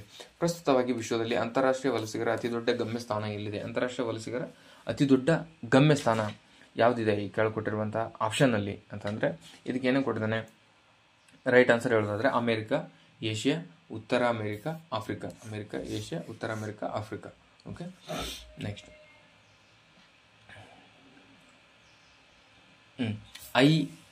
ILO ವರದಿಯ ಪ್ರಕಾರ ಒಟ್ಟು ಉದ್ಯೋಗ ಹೊಂದಿರುವ ಯುವಕರ ಪೈಕಿಯಿಂದ ಕನಿಷ್ಠ ಪ್ರೌಢ ಶಿಕ್ಷಣವನ್ನು ಹೊಂದಿರುವ ಯುವಜನರ ಪ್ರಮಾಣಾನುಪಾತ ಬಹುತೇಕವಾಗಿ 2000ರಲ್ಲಿ 35% 2022ರಲ್ಲಿ 66% ದುಪ್ಪಟ್ಟಾಗಿದೆ. ಇಲ್ಲಿ ನೋಡ್ರಿ ಎಷ್ಟು 22 ವರ್ಷ ಡಾಟಾ ಅದಕ್ಕೆ ಕಂಪೇರ್ ಮಾಡಿ ಕೇಳ್ತಿದ್ದಾನೆ. ಓಕೆನಾ. ಶಿಕ್ಷಣದ ಮಟ್ಟವು ನೇಮಕ ಯೋಗ್ಯ ಕೌಶಲ್ಯಗಳಿಗೆ ಅಪೂರ್ಣ ಪ್ರಾತಿನಿಧ್ಯವನ್ನು ನೀಡಲಾಗಿದೆ. ಎಷ್ಟು ಹೇಳಿಕೆ ರೈಟ್ ಇದರಲ್ಲಿ ಅಂದರೆ 2 ಹೇಳಿಕೆಗಳು ಕೂಡ ರೈಟ್. ಓಕೆನಾ. ಪೇಪರ್ ಸ್ವಲ್ಪ ಕ್ವಾಲಿಟಿನೇ ಇದೆ. ಓಕೆನಾ. ಈಸಿ ಏನಿಲ್ಲ ಇದು. ಓಕೆನಾ. ಕೇಂದ್ರ ಬಜೆಟ್ 2023-24ರಲ್ಲಿ ಕಡಿಮೆ ವೆಚ್ಚದ ಪಾಲು ಯಾವುದಂದರೆ ಆರೋಗ್ಯ ಶಿಕ್ಷಣ. ಭಾರತದ ಕೇಂದ್ರ ಬಜೆಟ್ 2023-24ರಲ್ಲಿ ಹೇಳಲಾದಂತೆ ಪ್ರತಿ ರಾಜ್ಯದಲ್ಲಿ 1 ಯೂನಿಟ್ ಮಾಲನ್ನು ನಿರ್ಮಾಣ ಮಾಡಲು ಪಾತ್ರವಹಿಸಬೇಕಂತ ಹೇಳ್ತಾರೆ. ಅದರ ಉದ್ದೇಶ ಏನಂದರೆ ಆರ್ಥಿಕ ಅಭಿವೃದ್ಧಿಯನ್ನು ಬೆಳೆಸುವುದು, ರೈಟ್. ನಾಗರಿಕ ಮನೋರಂಜನಾ ಸ್ಥಳಗಳನ್ನು ಕಲ್ಪಿಸುವುದು, ರೈಟ್. ನಮ್ಮ ವೈವಿಧ್ಯವುಳ್ಳ ಮತ್ತು ಅನನ್ಯ ರಾಷ್ಟ್ರದ ವೈಭವಯುಕ್ತ ಸಾಂಸ್ಕೃತಿಕ ಪರಂಪರೆಯನ್ನು ಆಚರಿಸುವುದು ಅಂತ ಹೇಳಿದರೆ ಇದು ಕೂಡ ರೈಟ್. 3 ಹೇಳಿಕೆಗಳು ಕೂಡ ಸರಿ. ಇದಕ್ಕೆ ಕರ್ನಾಟಕದ ಈ ಕೆಳಗಿನ ಯಾವ ಜಿಲ್ಲೆಗಳು ರಾಜ್ಯದಲ್ಲಿ ಅತ್ಯಂತ ಕಡಿಮೆ ತಲಾ ಆದಾಯವನ್ನು ಹೊಂದಿದೆ? ಬಳ್ಳಾರಿ, ಬೀದರ್, ಕಲಬುರಗಿ, ಕೊಪ್ಪಳ, ರಾಯಚೂರು, ವಿಜಯನಗರ. ಬಳ್ಳಾರಿ, ಬೀದರ್, ಕಲಬುರಗಿ, ಕೊಪ್ಪಳ, ರಾಯಚೂರು, ವಿಜಯನಗರ, ಯಾದಗಿರಿ ಅಂತ ಹೇಳ್ತಾರೆ. ಇದು ಅತ್ಯಂತ ಕಡಿಮೆ ತಲಾ ಆದಾಯವನ್ನು ಹೊಂದಿರುವ ಜಿಲ್ಲೆಗಳಾಗಿರ್ತವೆ. ಓಕೆನಾ. ನೆಕ್ಸ್ಟ್, 2023-24ರ ವರ್ಷಾವಧಿಯಲ್ಲಿ ಕರ್ನಾಟಕ ರಾಜ್ಯದಲ್ಲಿ 236 ತಾಲೂಕುಗಳಿವೆ. ಅದರಲ್ಲಿ 223 ತಾಲೂಕುಗಳು ಬರ ಪೀಡಿತವೆಂದು ಸೂಚಿಸಲಾಗಿದೆ. ಇದು 20 ಲಕ್ಷ ಹೆಕ್ಟೇರ್ಗಳಿಗೂ ಮೇಲ್ಪಟ್ಟ ಭೂಮಿ 2023ರ ರಬಿ ಋತುಮಾನ ಅವಧಿಯಲ್ಲಿ ರಾಜ್ಯದ ಅಪಾರವಾದ ಕೃಷಿ ತೋಟಗಾರಿಕೆ ಬೆಳೆ ಹಾನಿಗೆ ಕಾರಣವಾಯಿತು ಅಂತ ಕೊಟ್ಟಿದ್ದೇನೆ. ಇನ್ ಡೀಟೇಲ್ ಅದರದ್ದು ಎಲ್ಲ ನಿಮಗೆ ಗೊತ್ತಿದ್ರೆ ಮುಟ್ರಪ್ಪ, ಇಲ್ಲಾಂದರೆ ನೀವು ಆಪ್ಷನ್ ಮುಡಕ್ಕೆ ಹೋಗಬೇಡ ಅಂತ. ಓಕೆನಾ. 1ನೇ ಆಪ್ಷನ್ ರೈಟು, 2ನೇ ಆಪ್ಷನ್ ರಾಂಗು. ಇದೇ ಐತೆ ನೋಡ್ರಿ. 1ನೇ ಆಪ್ಷನ್ ರೈಟು, 2ನೇ ಆಪ್ಷನ್ ರಾಂಗು. ಇಲ್ಲಿದೆ ನೋಡ್ರಿ ಕ್ವಶನ್ ಅಂದರೆ. ಓಕೆನಾ. 2023ರಲ್ಲಿ ಕರ್ನಾಟಕದ ಬಯೋ ಎಕಾನಮಿಯನ್ನು ಭಾರತದ ರಾಷ್ಟ್ರೀಯ ಬಯೋ ಎಕಾನಮಿಯ ಸುಮಾರು ಡ್ಯಾಶ್ ಪಾಲು ಎಂದು ಲೆಕ್ಕ ಮಾಡಲಾಗಿದೆ. ಎಷ್ಟು ಪಾಲು? 20. ಡ್ಯಾಶ್ ಪಾಲು ಅಂದರೆ ಅದು ಎಷ್ಟು ಪಾಲು ಅಂದರೆ 20. ಓಕೆನಾ. ಆಮೇಲೆ ಅದಕ್ಕೆ ಲೆಕ್ಕ ಮಾಡಲು ಅದು ರಾಷ್ಟ್ರೀಯ ಬಯೋ ಎಕನಾಮಿಕ್ ರೆವೆನ್ಯೂ ಶ್ರೇಣಿಯಲ್ಲಿ 2ನೇ ಸ್ಥಾನದಲ್ಲಿದೆ. ಇದು ರೈಟ್. ಓಕೆನಾ. ಕ್ವಶನ್ನು 2 ಡಾಟಾನು ಒಂದೇ ಹತ್ರ ಕೇಳ್ತಾನೆ. ಬಯೋ ಎಕನಾಮಿಯ ಎಷ್ಟು ಪಾಲು, ಆಮೇಲೆ ಲೆಕ್ಕ ಮಾಡಲಾದ ಅದು ರಾಷ್ಟ್ರೀಯ ಬಯೋ ಎಕನಾಮಿ ರೆವೆನ್ಯೂ ಶ್ರೇಣಿಯಲ್ಲಿ ಎಷ್ಟನೇ ಸ್ಥಾನದಲ್ಲಿದೆ, ರ್ಯಾಂಕಿಂಗಲ್ಲಿ ಎಷ್ಟನೇ ಸ್ಥಾನದಲ್ಲಿದೆ, ಅದು ಎಷ್ಟು ಪರ್ಸೆಂಟೇಜ್ ಬಂದಿದೆ ಅಂತ ಕೂಡ ಕೇಳಿದೆ. ಓಕೆನಾ.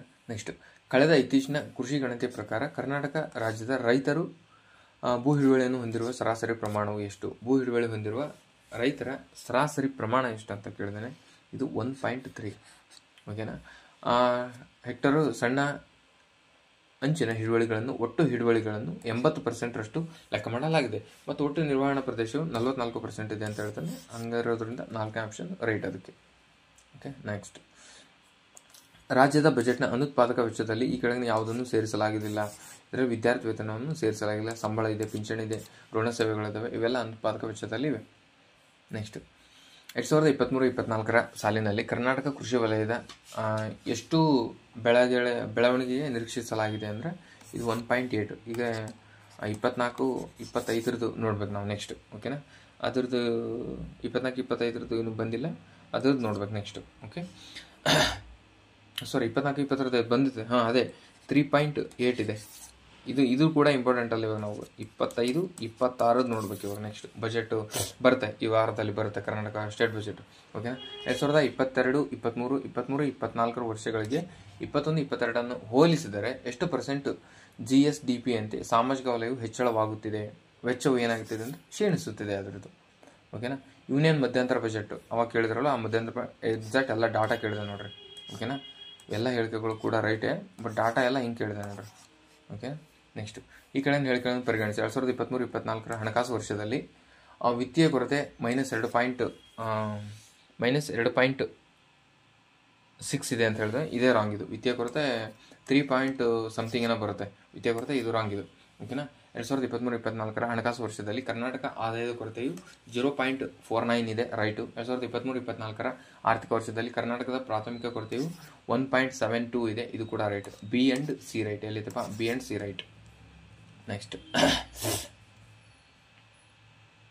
2023, 24 2022, 23, 24 ವರ್ಷದ ಅನುಕ್ರಮವಾಗಿ GDP ಕೇಂದ್ರ ಸರ್ಕಾರದ ಬಂಡವಾಳ ವೆಚ್ಚ 2.7% ಮತ್ತು 3.2% ಐತೆ ಅಂತ ಹೇಳ್ತಿದ್ದಾನೆ. ನೆಕ್ಸ್ಟ್ 2022, 23, 24 ವರ್ಷದಲ್ಲಿ ಅನುಕ್ರಮವಾಗಿ 8.8% ಮತ್ತು 9.2 ಕೇಂದ್ರ ಸರ್ಕಾರದ ಆದಾಯದ ಸ್ವೀಕೃತಿ ಅಂತ ಹೇಳ್ತಿದ್ದಾನೆ.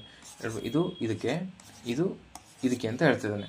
ಓಕೆನಾ. ಕೇಂದ್ರ ಸರ್ಕಾರ ಸಾಲೇತರ ಬಂಡವಾಳ ರಸೀದಿಗಳು, ಬಂಡವಾಳ ವೆಚ್ಚ ಮತ್ತು ಆದಾಯದ ರಸೀದಿಗಳಿಂದ ಹೆಚ್ಚು ಅಂತ ಕೇಳ್ತಿದ್ದಾನೆ. ಇದಕ್ಕೆ ರೈಟ್ ಆನ್ಸರ್ ಏನಂದರೆ ಇದಕ್ಕೆ ಎ ಅಂಡ್ ಬಿ ಮಾತ್ರ ರೈಟ್ ಇದಕ್ಕೆ. ಓಕೆನಾ. ನೆಕ್ಸ್ಟ್ ಇದನ್ನು ಹೇಳಲ್ಲ. ಇದನ್ನು 2023 ಕರ್ನಾಟಕ ರಾಜ್ಯೋತ್ಸವ ಪ್ರಶಸ್ತಿ ಪಡ್ಕೊಂಡವರು ಯಾವ ವರ್ಗಕ್ಕೆ ಕೊಟ್ಟಿದ್ದಾರೆ, ಇದು 2023 ಇಂಪಾರ್ಟೆಂಟ್. ಅಲ್ಲಿಗ 2024 ಇಂಪಾರ್ಟೆಂಟ್, ಅದನ್ನು ನೋಡ್ಕೊಳ್ಳಿ. ಪೂರ್ವಘಟ್ಟಗಳು ಪಶ್ಚಿಮ ಘಟ್ಟಗಳಿಂದ ಎತ್ತರವಾಗಿರ್ತದೆ. ಅಂದರೆ ಪೂರ್ವಘಟ್ಟಗಳು ಇಷ್ಟಿದ್ರೆ ಪಶ್ಚಿಮ ಘಟ್ಟ ಇಷ್ಟಿದೆ ಅಂತ ಹೇಳ್ತಿದೆ, ರಾಂಗ್ ಅದು. ಪಶ್ಚಿಮ ಘಟ್ಟಗಳ ಎತ್ತರ, ಪೂರ್ವಘಟ್ಟಗಳು ಗಿಡ್ಡ, ಅಂದರೆ ಒಂದೇ ಆಪ್ಷನ್ ರಾಂಗು. ನೆಕ್ಸ್ಟ್ ಪೂರ್ವಘಟ್ಟಗಳು ಮಹಾನದಿಯ ಕಣಿವೆಯಿಂದ ದಕ್ಷಿಣದ ನೀಲಗಿರಿವರೆಗೆ ಹಬ್ಬಿದೆ, ಇದು ರೈಟ್. ಓಕೆ. ಹಂಗಂದರೆ ಎ ನಿಜ ಆರ್ ಸುಳ್ಳು, ಎ ಸುಳ್ಳು ಆರ್ ನಿಜ, ನೆಕ್ಸ್ಟ್ ಸೋಲಾರ್ ಪಾರ್ಕ್ ಬಗ್ಗೆ ಕೇಳಿದಾನೆ. ಯಾವ್ಯಾವ ರಾಜ್ಯದಲ್ಲಿ ಯಾವುದಿದೆ? ಬಾದ್ಲಾ ರಾಜಸ್ಥಾನ, ಕರ್ನೂಲು ಇದು ಆಂಧ್ರ ಪ್ರದೇಶ್, ಕುಮತಿ ತಮಿಳುನಾಡು, ರೇವಾ ಮಧ್ಯಪ್ರದೇಶ್. ಓಕೆನಾ. ಇದು ಬಾದ್ಲಾ ರಾಜಸ್ಥಾನ. ನೆಕ್ಸ್ಟ್ 17ನೇ ಸಮಾನಾಂತರ ರೇಖೆ ದಕ್ಷಿಣ ವಿಯೆಟ್ನಾಂ ಮತ್ತು ಉತ್ತರ ವಿಯೆಟ್ನಾಂ. 20ನೇ ಸಮಾನಾಂತರ ರೇಖೆ ಲಿಬಿಯಾ ಮತ್ತು ಸುಡಾನ್. 31ನೇ ಸಮಾನಾಂತರ ರೇಖೆ ಇರಾನ್ ಮತ್ತು ಇರಾಕ್. 38ನೇ ಸಮಾನಾಂತರ ರೇಖೆ ದಕ್ಷಿಣ ಕೊರಿಯಾ ಮತ್ತು ಉತ್ತರ ಕೊರಿಯಾ. ಕೆಳಗೆ ಆಪ್ಷನ್ ಇದಾವೆ, ಹೊಂದಿಸ್ಕೋಬಹುದು ನೀವು. ನೆಕ್ಸ್ಟ್ ರಾಷ್ಟ್ರೀಯ ಹಣಕಾಸು ವ್ಯವಸ್ಥೆಗಳಲ್ಲಿ 3 ಆಯಾಮಗಳನ್ನು ಹೊಂದಿದೆ. ಯಾವುದಂದರೆ ಮಧ್ಯಸ್ಥಿಕೆ, ಮಾರ್ಕೆಟೀಕರಣ, ನಿಯಂತ್ರಣ ಅಂತಂದು 3 ಆಯಾಮಗಳನ್ನು ಹೊಂದಿರ್ತತಿ. ಯಾವುದು? ರಾಷ್ಟ್ರೀಯ ಹಣಕಾಸು ವ್ಯವಸ್ಥೆಗಳು. ಯಾವುದೇ ಅದರಲ್ಲಿ ಇಂಗ್ಲೀಷಲ್ಲಿ ಏನಂತಂದರೆ ಇಂಟರ್ಮೀಡಿಯೇಷನ್, ಮಾರ್ಕೆಟೈಸೇಷನ್, ರೆಗ್ಯುಲೈಸೇಷನ್ ಅಂತ ಕರ್ತಾರೆ. ಓಕೆನಾ. ನೆಕ್ಸ್ಟ್ ಸಮಶೀತೋಷ್ಣ ವಲಯದ ಚಂಡಮಾರುತಗಳು ಬರುವ ಮೊದಲು ಗಾಳಿಯ ಉಷ್ಣತೆ ಹಠಾತ್ತಾಗಿ ಹೆಚ್ಚಾಗಲು ಪ್ರಾರಂಭವಾಗುತ್ತದೆ. ನೈಋತ್ಯ ದಿಕ್ಕಿನ ಮಾರುತಗಳು ಸಮಶೀತೋಷ್ಣ ವಲಯದ ಚಂಡಮಾರುತಗಳು ಮುಂಭಾಗದಲ್ಲಿ ಬೀಸುತ್ತವೆ ಅಂತ ಹೇಳ್ತಾ ಇದ್ದಾನೆ. ಇದಕ್ಕೆ 2 ಹೇಳಿಕೆಗಳು ಕೂಡ ರೈಟು. ಹೊಸದಾದ ಬಸಾಲ್ಟಿನ ಚಿಪ್ಪು ಮಧ್ಯ ಅಟ್ಲಾಂಟಿಕ್ ಸಾಗರದ ಉಬ್ಬಿನ 2 ಬದಿಗಳಲ್ಲಿರುತ್ತದೆ. 2ನೇ ಆಪ್ಷನ್. ಫಲಕಗಳ ಹಿಮ್ಮುಖ ಚಲನೆಯು ಮಧ್ಯ ಅಟ್ಲಾಂಟಿಕ್ ಸಾಗರದ ಉಬ್ಬಿನ ಜೊತೆಗೆ ಸಂಭವಿಸುತ್ತದೆ ಅಂತ ಹೇಳ್ತಿದ್ದಾನೆ. ಹಾಗಿರೋದ್ರಿಂದ 2ನೇ ಆಪ್ಷನ್ ರಾಂಗ್ ಇದು. ಓಕೆನಾ. ಒಂದು ಸರಿ, 2ನೇದು ರಾಂಗು. ಕೆಳಗಿನವುಗಳಲ್ಲಿ ಯಾವುದು ಜ್ವಾಲಾಮುಖಿಗಳಿಂದ ರೂಪಿತವಾದ ಅಂತಃಸರಣಿಯ ಟೊಪೋಗ್ರಫಿ ವಿವರಣೆ ಆಗಿದೆ ಅಂದರೆ ಲ್ಯಾಕೋಲಿತ್ತು, ಸೀಲು, ಸ್ಟ್ಯಾಕ್, ಇವು 3 ಕೂಡ ರೈಟ್. ಲ್ಯಾಕೋಲಿತ್ತು, ಸೀಲು, ಸ್ಟ್ಯಾಕ್ 3 ಕೂಡ ರೈಟ್. ಅದಕ್ಕೆ ಪೋರ್ಟೋರಿಕ್ ಡೀಪ್ ಇದು ಎಲ್ಲಿ ಕಂಡು ಅಂದರೆ ಪಶ್ಚಿಮ ದ್ವೀಪಗಳಲ್ಲಿ ಕಂಡು ಬರ್ತದೆ. ಯಾವ್ಯಾವುದು ಎಲ್ಲೆಲ್ಲಿ ಕಂಡು ಬರ್ತದೆ ಅಂತ ಕೇಳ್ತಿದ್ದಾನೆ. ಓಕೆನಾ. ಪೋರ್ಟೋರಿಕ್ ಡೀಪ್ ಇದು ಪಶ್ಚಿಮ ದ್ವೀಪದಲ್ಲಿ. ಸುಂಡಾ ಟ್ರಂಚ್ ಎಲ್ಲಿ ಅಂದರೆ ಪೂರ್ವ ಹಿಂದೂ ಸಾಗರ. ರೋಮೋನಿಚ್ ಟ್ರಂಚು ಇದು ಅಟ್ಲಾಂಟಿಕ್ ಸಾಗರ. ಮಧ್ಯ ದಕ್ಷಿಣ ಪ್ಯಾಸಿಫಿಕ್ ಸಾಗರ ಇದು ಟೊಂಗಾ ಟ್ರಂಚು. ಓಕೆನಾ. ನೆಕ್ಸ್ಟ್ ಸಾಗರದ ಉಷ್ಣತೆಯು 1000 ಮೀಟರ್ ಆಳದ ಒಳಗೂ ಕೂಡ ಸ್ಥಿರವಾಗಿರ್ತದೆ, ರೈಟ್. ಸಾಗರದ ಆಳದಲ್ಲಿ ಉಷ್ಣತೆಯ ಊರ್ಧ್ವ ವಿತರಣೆಯನ್ನು ಸಾಂದ್ರತೆಯಿಂದ ಪ್ರೇರಿತವಾದ ಚಲನೆಯನ್ನು ನಿಯಂತ್ರಿಸುತ್ತದೆ ಅಂತ ಹೇಳ್ತೇನೆ. ಇದು ಕೂಡ ರೈಟ್. 2 ಹೇಳಿಕೆಗಳು ಕೂಡ ರೈಟ್ ಆಗಿರೋದ್ರಿಂದ ಆರ್ ಮತ್ತು ಎ 2 ಸರಿಯಾಗಿದ್ದು ಆರ್ ಎಗೆ ಸರಿಯಾದ ವಿವರಣೆ ಆಗಿದೆ. ನೆಕ್ಸ್ಟ್ ಮೆಕ್ಕಲು ಮಣ್ಣು, ಕಪ್ಪು ಮಣ್ಣು, ಕಂದು ಮಣ್ಣು, ಕೆಂಪು ಮಣ್ಣು. ಮೆಕ್ಕಲು ಮಣ್ಣು, ಈಗ ಕಪ್ಪು ಮಣ್ಣು ಎಲ್ರಿಗೂ ಗೊತ್ತು, ಕಪ್ಪು ಮಣ್ಣು ಹತ್ತಿ. ಮೆಕ್ಕಲು ಮಣ್ಣು ಗೋಧಿ. ಆಮೇಲೆ ಯಾವ್ದು ಕೇಳಿದೇನೆ, ಕಂದು ಕೇಳಿದೇನೆ, ಕೆಂಪು ಬೆಳೆದೇನೆ. ಓಕೆನಾ. ಕಂದು ಟೀ, ಇದು ಕಂದು ಟೀ. ಕೆಂಪು ಭತ್ತನಾ, ಒಂದು ನಿಮಿಷ ರೀ ನೋಡ್ತೀನಿ. ಫಸ್ಟು ಮೆಕ್ಕಲು ಮಣ್ಣು ಗೋಧಿ, ರೈಟ್. ಯಾವುದು, ಕಪ್ಪು ಮಣ್ಣು ಹತ್ತಿ. ಓಕೆನಾ. ಕಂದು ಮಣ್ಣು ಟೀ, ಕೆಂಪು ಮಣ್ಣು ಭತ್ತ. ರೈಟ್ ಇದೆ. ನೆಕ್ಸ್ಟ್ ಆಫ್ರಿಕಾಗೆ ಸಂಬಂಧಿಸಿದಂತೆ ಕೆಳಗಿನ ಯಾವ ಹೇಳಿಕೆ ಸರಿಯಾಗಿಲ್ಲ. ಮುಖ್ಯ ಅಬಿಸಿಯನ್ ಎತ್ತರ ಭೂಮಿಯು ಆಫ್ರಿಕಾದಲ್ಲಿ ಬಸಾಲ್ಟ್ನ ಗಟ್ಟಿ ಪದರದಲ್ಲಿ ರೂಪುಗೊಂಡಿರುತ್ತದೆ. ರೈಟ್. ಜೋಂಬಿಯಾದಲ್ಲಿರುವ ವಿಕ್ಟೋರಿಯಾ ಜಲಪಾತದಲ್ಲಿ ಪ್ರಮುಖ ಜಲಶಕ್ತಿ ಯೋಜನೆ ಇದೆ ಅಂತ ಹೇಳ್ತಾನೆ. ಆಗಿರೋದ್ರಿಂದ ಇದು ಜೋಂಬಿಯಾದಲ್ಲಿರುವ ವಿಕ್ಟೋರಿಯಾ ಜಲಪಾತ ಪ್ರಮುಖ ಜಲಶಕ್ತಿ ಯೋಜನೆ ಆಗಿದೆ ಅಂತ ಹೇಳ್ತಾನೆ. ಇದು ಕೂಡ ರೈಟು. ದಕ್ಷಿಣ ಆಫ್ರಿಕಾದಲ್ಲಿ ರಸ್ ದರ್ಶನ್ ಇದು ಅತಿ ದೊಡ್ಡ ಶಿಖರ. ಇದು 10ನೇ ಅತಿ ದೊಡ್ಡ ಶಿಖರ ಅಲ್ಲಿದು. ಹಂಗಿರೋದ್ರಿಂದ ಸಿ ಮಾತ್ರ ರಾಂಗು. ಓಕೆನಾ. ಇಲ್ಲಿ ಯಾವುದು ಸರಿಯಾಗಿಲ್ಲ ಕೇಳಿದ್ರೆ ಸಿ ಮಾತ್ರ ರಾಂಗ್ ಅದಕ್ಕೆ. Next Baralacha, Nathula pass, Zojila pass, Bomdila passes ಬಗ್ಗೆ ಕೇಳಿದ್ದೇನೆ. ಓಕೆನಾ. ಬಾರಾಲಚ್ಚ ಪಾಸು ಇದು ಎಲ್ಲಿ ಕಂಡು ಬರುತ್ತೆ ಅಂದರೆ ಹಿಮಾಚಲ ಪ್ರದೇಶದಲ್ಲಿ ಕಂಡುಬರುತ್ತೆ. Nathula pass Sikkim, Zojila pass Jammu Kashmir, Bomdila pass Arunachal Pradesh. ಓಕೆನಾ. ಕೆಳಗಿದ್ದಾವೆ. ಅದಕ್ಕೆ ಆರ್ಡರ್ ವೈಸು ನೀವು ಹೊಂದಿಸ್ಕೊಡ್ರಿ. ಹಿರಿಯರ ಪದ್ಧತಿ, ವೈ ಆಫ್ ದ ಎಲ್ಡರ್ಸ್ ವರ್ಗದ ಯಾವ ಭಾಗವಾಗಿದೆ ಅಂದರೆ ತಿರವಾಡದ ಭಾಗವಾಗಿರ್ತದೆ. ತಿರವಾಡದ ವಿಭಾಗವಾಗಿರ್ತದೆ. ಓಕೆ. ನೆಕ್ಸ್ಟ್ ಯಾವ ದೇಶವು ಅಮೆಜಾನ್ ನದಿಯ ವ್ಯವಸ್ಥೆಯ ಭಾಗವಾಗಿರುವುದಿಲ್ಲ. ಅಮೆಜಾನ್ ಬಾರ್ಡರ್ದಲ್ಲಿ ಯಾವ್ದು ಇರಲ್ಲ ಅಂತ ಕೇಳ್ತಿದ್ದೇನೆ. ಬ್ರೆಜಿಲ್, ಬೊಲವಿಯಾ, ಪೆರು ಐತಿ, ಅರ್ಜೆಂಟೈನಾ ಇಲ್ಲ ಅಲ್ಲಿ. ಜಾಸ್ಮಿನ್ ಕ್ರಾಂತಿಯ ಉದ್ದೇಶವೇನು. ಜಾಸ್ಮಿನ್ ಕ್ರಾಂತಿಯ ಉದ್ದೇಶ ಭ್ರಷ್ಟಾಚಾರ, ಬಡತನ, ರಾಜಕೀಯ ದಬ್ಬಾಳಿಕೆಯ ವಿರೋಧಿಸುವುದು. ಓಕೆನಾ. ಸಟ್ಟಾರ್ವೋವನ್ನು ಶುಷ್ಕ ಒಳನಾಡು ಅಥವಾ ಅರೆಶುಷ್ಕ ಪ್ರದೇಶವೆಂದು ಕರೀತಾರೆ. ಪ್ರಪಂಚದ ಅತ್ಯಂತ ಎತ್ತರದ ಜಲಪಾತವಾದ ಜೆಮ್ಮಿ ಏಂಜಲ್ ಫಾಲ್ಸ್ ಕೊಲಂಬಿಯಾದಲ್ಲಿದೆ. ಅಮೆಜಾನ್ ಪ್ರಪಂಚದ 3ನೇ ಅತಿ ದೊಡ್ಡ ನದಿಯಾಗಿದೆ. 3ನೇ ಅಲ್ಲ, ಇದು 2ನೇ ಅತಿ ದೊಡ್ಡ ನದಿಯಾಗಿದೆ. ಆಗಿರೋದ್ರಿಂದ ಎ ಅಂಡ್ ತಪ್ಪಿರೋದು ಕೇಳಿದನಲ್ವಾ. B and C. ಇದು ಜಮೀನ್ ಜಲಪಾತ ಇದೆ. ಇದು ಎಲ್ಲಿ ಬರುತ್ತೆ ಅಂದರೆ ಇದು ವೆನೆಜುವೆಲಾದಲ್ಲಿ ಬರುತ್ತೆ. ಕೊಲಂಬಿಯಾ ಅಂತ ಕೊಡಿದನಲ್ವ, ವೆನೆಜುವೆಲಾ ಇದು ಕೊಲಂಬಿಯಾ ಅಲ್ಲ. ಇದು ಜೆಮ್ಮಿ ಏಂಜಲ್ ಫಾಲ್ಸು ವೆನೆಜುವೆಲಾದಲ್ಲಿ ಕಂಡುಬರುತ್ತೆ. B and C right answer. ಇದಕ್ಕೆ ತಪ್ಪಾಗಿರೋದು ಯಾವ ಅಂದರೆ ಬಿ ಅಂಡ್ ಸಿ. ಎಲ್ಲೈತಿ? B and C. ನೆಕ್ಸ್ಟ್ ಅಜಾಲ್, ವಿಕ್ಟೋರಿಯಾ, ಜಾಂಬೇಜಿ, ಶಿಬಿಲಿ ಅಂತ ಕೊಟ್ಟಿದ್ದಾನೆ. ಅಜಾಲ್ ಎಲ್ಲಿ ಕಂಡು ಬರ್ತೈತೆ ಇದರ ಗುಣಲಕ್ಷಣ ಏನಂದರೆ ಇದು ಸಮುದ್ರದ ಮಟ್ಟದಿಂದ 150 ಮೀಟರ್ಗಿಂತ ಕೆಳಗಿದೆ. ಇದು ಯಾವುದು ಅಜಾಲ್. ಓಕೆನಾ. ನೆಕ್ಸ್ಟ್ ವಿಕ್ಟೋರಿಯಾ ಎಲ್ಲಿ ಕಂಡು ಬರ್ತದೆ. ಪ್ರಪಂಚದ 2ನೇ ಅತಿ ದೊಡ್ಡ ಸಿಹಿ ನೀರಿನ ಸರೋವರ ವಿಕ್ಟೋರಿಯಾ. ಜಾಂಬೇಜಿ ಇದು ಆಫ್ರಿಕಾದಲ್ಲಿ 4ನೇ ಅತಿ ದೊಡ್ಡವಾದ ನದಿ. ಯಾವುದು? ಜಾಂಬೇಜಿ. ಶಿಬಿಲಿ ಯಾವುದಾದ್ರೆ ಲೆಫರ್ಡ್ ನದಿ ಇದು. ಓಕೆನಾ. ನೆಕ್ಸ್ಟ್ ಓಲ್ಗಾ ನದಿ, ಓಬ್, ಡಾನ್, ಅಮೂರ್ ನದಿ ಅಂತ ಕೇಳಿದಾನೆ. ಓಕೆನಾ. ಓಲ್ಗಾ ನದಿ ಎಲ್ಲಿ ಕಂಡುಬರುತ್ತೆ? ಓಲ್ಗಾ ನದಿ ಕಂಡುಬರೋದು ಕ್ಯಾಸ್ಪಿಯನ್ ಸಮುದ್ರದಲ್ಲಿ. ಓಕೆನಾ. ಓಬ್ ನದಿ ಎಲ್ಲಿ ಕಂಡುಬರುತ್ತೆ ಅಂದರೆ ಆರ್ಕಾಟಿಕ್ ಸಾಗರ. ಡಾನ್ ನದಿ ಕಂಡುಬರೋದು ಅಸೋವ್ ಸಮುದ್ರ. ಅಮೂರ್ ನದಿ ಜಪಾನ್ ಸಮುದ್ರ. ಓಕೆ. ನೆಕ್ಸ್ಟ್ ಇದು ಕೂಡ ಹೊಂದಿಸಿ ಬರೋದ. ಓಕೆ. ಇದು ಮೆಂಟಲ್ ಇಲ್ಲ. ತಂದೆ ತಾಯರನ್ನು ಹಿರಿಯರಿಗೂ ವಿಧೇಯಕರಾಗಿರಬೇಕು. ಪ್ರಾಣಿಗಳು ದಯೆ ತೋರಬೇಕು. ಸತ್ಯವನ್ನು ನುಡಿಯಬೇಕು. ಸದ್ಗುಣವನ್ನು ಆಚರಿಸಬೇಕು. ಇದೇ ರೀತಿ ಶಿಷ್ಯನು ಗುರುವಿನ ಭಕ್ತಿ ತೋರಿಸಬೇಕು. ಬಂಧುಗಳೊಂದಿಗೆ ಉತ್ತಮ ರೀತಿಯಲ್ಲಿ ನಡೆದುಕೊಳ್ಳಬೇಕು ಎಂದು ಸಾಮ್ರಾಟ ಅಶೋಕ ತನ್ನ ಯಾವ ಶಾಸನದಲ್ಲಿ ಕೆತ್ತಿದ್ದಾನೆ? ಯಾವ ಶಾಸನದಲ್ಲಿ ಬರೆಸಿದ್ದಾನೆ? 3ನೇ ಶಾಸನ. ನಾಣ್ಯಶಾಸ್ತ್ರಜ್ಞರಾದ ಎಡ್ವರ್ಡ್ ಥಾಮಸ್ ಯಾರನ್ನು ಹಣಗಾರ ರಾಜ ಎಂದು ಕರೀತಾರೆ? ಮೊಹಮ್ಮದ್ ಬಿನ್ ತುಗ್ಲಕ್. Direct question. ಹಣಗಾರ ರಾಜ ಯಾರು? ಮೊಹಮ್ಮದ್ ಬಿನ್ ತುಗ್ಲಕ್. ಇನ್ ಸ್ವಲ್ಪ ಡೆಪ್ತ್. ಹಣಗಾರ ರಾಜ ಎಂದು ಮೊಹಮ್ಮದ್ ಬಿನ್ ತುಗ್ಲಕ್ ಅನ್ನು ಕರೆದವರು ಯಾರು? Edward Thomas. ಇನ್ನೊಂದು ಅದರಲ್ಲಿ ಎಡ್ವರ್ಡ್ ಥಾಮಸ್ ಅವರು ಹಣಗಾರ ರಾಜ ಎಂದು ಯಾರನ್ನು ಕರೆದ್ರು? ಮೊಹಮ್ಮದ್ ಬಿನ್ ತುಗ್ಲಕ್ನ. ಹಿಂಗೆ ಅಷ್ಟೇ. ಅದೇ ಪಾಯಿಂಟ್ನ ಸುತ್ತಿ ಕೇಳ್ತಿರ್ತಾನೆ. ಓಕೆನಾ. ಆರ್ಡರ್ ವೈಸ್ ಕೇಳ್ತಾನೆ. ಇದರಲ್ಲಿ ಆರ್ಡರ್ ವೈಸ್ ಯಾವ್ದು ಬರ್ತದೆ ಅಂದರೆ ಫಸ್ಟ್ ಯಾವ್ದು ಬರ್ತದೆ ಅಂದರೆ ಮದ್ರಾಸ್ ಒಪ್ಪಂದ ಬರುತ್ತೆ. ನೆಕ್ಸ್ಟು ಮಂಗಳೂರು ಒಪ್ಪಂದ ಬರುತ್ತೆ. ನೆಕ್ಸ್ಟು ಶ್ರೀರಂಗಪಟ್ಟಣ, ಆಮೇಲೆ ಸಾಕಸಾನೆ ಪದ್ಧತಿ.